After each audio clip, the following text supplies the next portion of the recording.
Nope.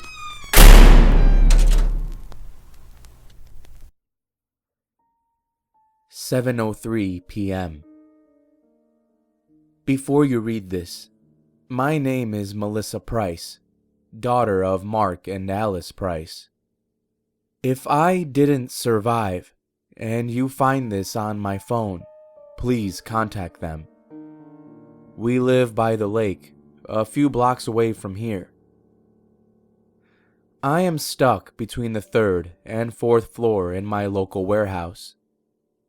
I'm typing this right now to appear busy and avoid eye contact with the man that's in here with me. I've tried calling both my parents and my boyfriend, but nobody is picking up the phone.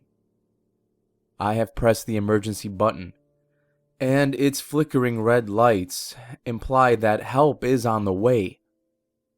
I don't know how long it's going to take them to get here.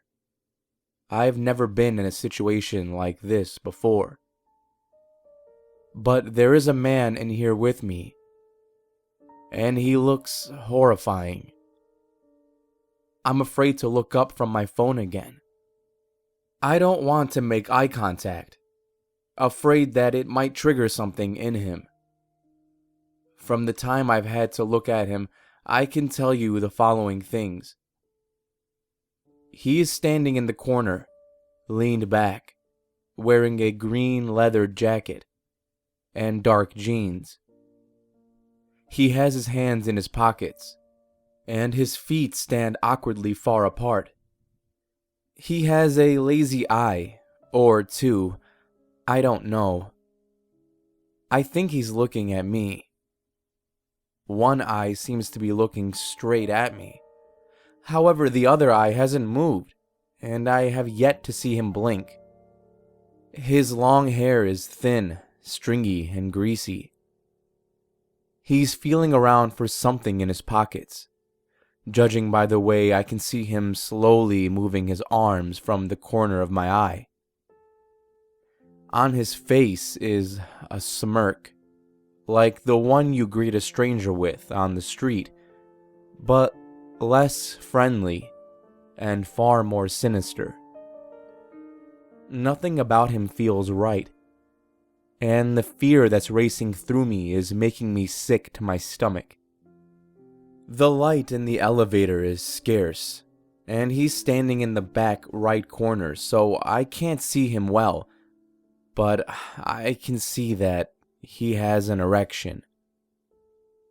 I'm typing this right now, so I have an excuse not to look up. I don't know if he's still staring at me, or if he ever was. He hasn't moved yet. I keep trying to call my parents to make sure I have someone on the phone with me, but nobody has picked up yet. So I keep coming back to the notepad on my phone to write this out. My legs are tired from standing, but I don't want to sit because it would make me too much of an easy target.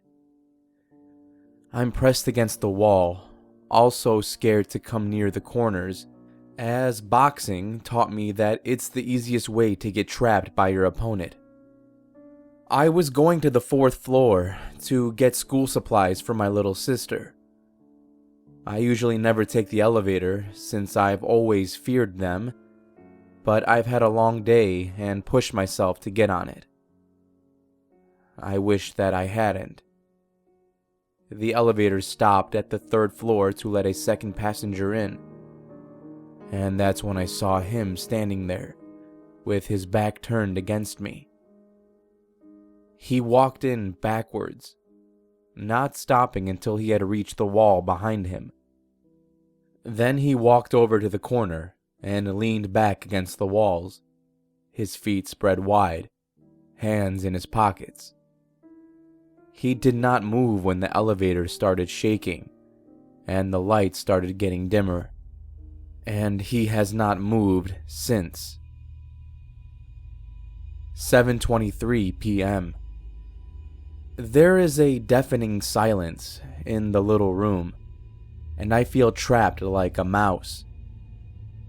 I feel like any noise or unexpected movement I make will put me in danger, or trigger the terrifying, perverse man standing in the corner.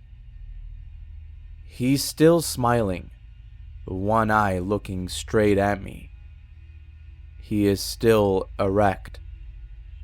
If you're reading this, it most likely means I'm unharmed and I am at home posting what I am writing right now. I'm so afraid of making any noise that I can barely breathe, and I'm getting lightheaded. 7:45 p.m. He just said, "Hello." My knees are shaking. I didn't know whether to answer or not, and it's too late to answer now. His voice doesn't seem to fit him at all. It sounds raspy and high-pitched, like the voice of a heavy smoker.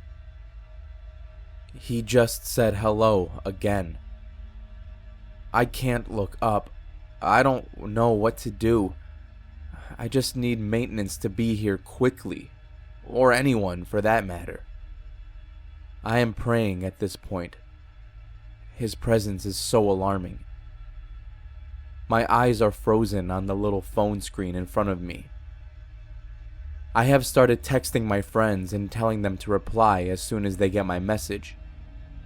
I'm desperate for any contact with anyone at this point. I just looked up quickly. He's still smiling. I am now certain he is looking directly at me, slowly feeling around his jacket. It's so dark in here, and I'm terrified the lights will cut off entirely. I am yet to hear anything in response to the flickering emergency button that I pressed about an hour ago. 7:52 p.m. He just asked me what color my eyes are. I'm not responding to him. If this man hurts me, and someone is reading this on my phone, please tell my family that I love them. "What color are your eyes?" He asked again. I'm afraid that my lack of answers are going to make him angry, but my throat is blocked and I can't even speak if I wanted to. He asked me again. "What color are your eyes?" Please be here soon. Please come help me. I feel like I'm gonna throw up. I'm so scared. He hasn't moved for over an hour. His smile's still pressed on me. He still has an erection and is still slowly running his hands through his pockets, one eye staring at me, one staring somewhere behind me. His smile seems wider now, and I can even see a little bit of his rotting teeth through the darkness. He doesn't even flinch as the fly that he took with him on the elevator walks around his left eyeball. If it wasn't for his chest going up and down, I would think he was dead. Wait. Somebody is coming. 10:34 a.m. I am writing this as I sit in the hall of my police station. I was just questioned about what happened on the elevator, and was asked to write an official statement. I'm not ready to go outside on my own, so I've called my mother to come pick me up, and I'm waiting for her right now. Right as my notes ended, we were helped by a few officers. In total, I think I was on the elevator for 1.5 hours, which makes me lucky according to the people around me. I wouldn't call it that. After a while, they finally managed to open the doors. When the officers helped me, I spoke for the first time since stepping into the elevator. I thanked them for their help and asked if I was allowed to leave immediately since I lived nearby. I was. The man did indeed change when he heard my voice. As I quickly walked towards the stairs, I could hear his shuffling footsteps behind me. He started rushing towards me right as I left, not speaking a single word to the officers that had helped him. He could only take a couple of steps before he was stopped. At the time, I was not certain if he was purposely chasing after me, until I received a phone call later that evening. I was asked to go to the police station the next day to answer some questions. So now, here I am, writing these final words before I post this online. It is simply too bizarre and terrifying not to tell. The man who stood with me on the elevator was questioned and searched by the police officers who, like me, thought his appearance and behavior were alarming. The man never spoke a word to the police officers. They eventually found out his pockets were filled with what turned out to be multiple eyeballs, most of them already mashed together into a thick, crumbly mess. No one was able to take a DNA test because of the state they were in, but it was clear that most of them had a direct connection to children that had disappeared throughout the neighborhood in the past 3 weeks. We didn't really know how he had gotten away with it for this time span. It was likely because no one really seemed to recognize this man, who was legally blind, by the way. All of the victims were between ages 14 to 18, and they all apparently had blue eyes. I'm not sure how he was able to tell which kid had which colored eyes. Maybe he asked all of them the same question he had asked me. I don't even know if the color of their eyes mattered to him.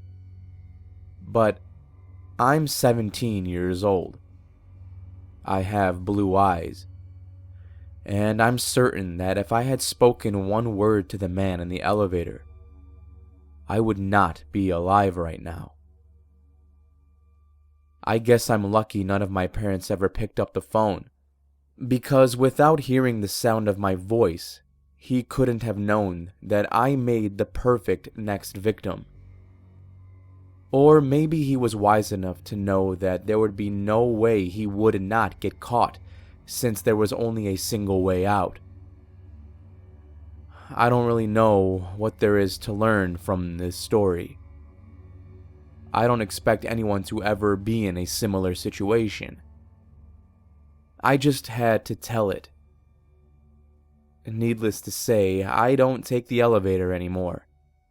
And you shouldn't either, unless you absolutely need to.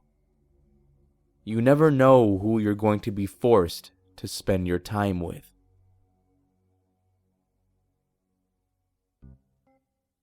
Thank you for listening, and I hope you enjoyed this week's story.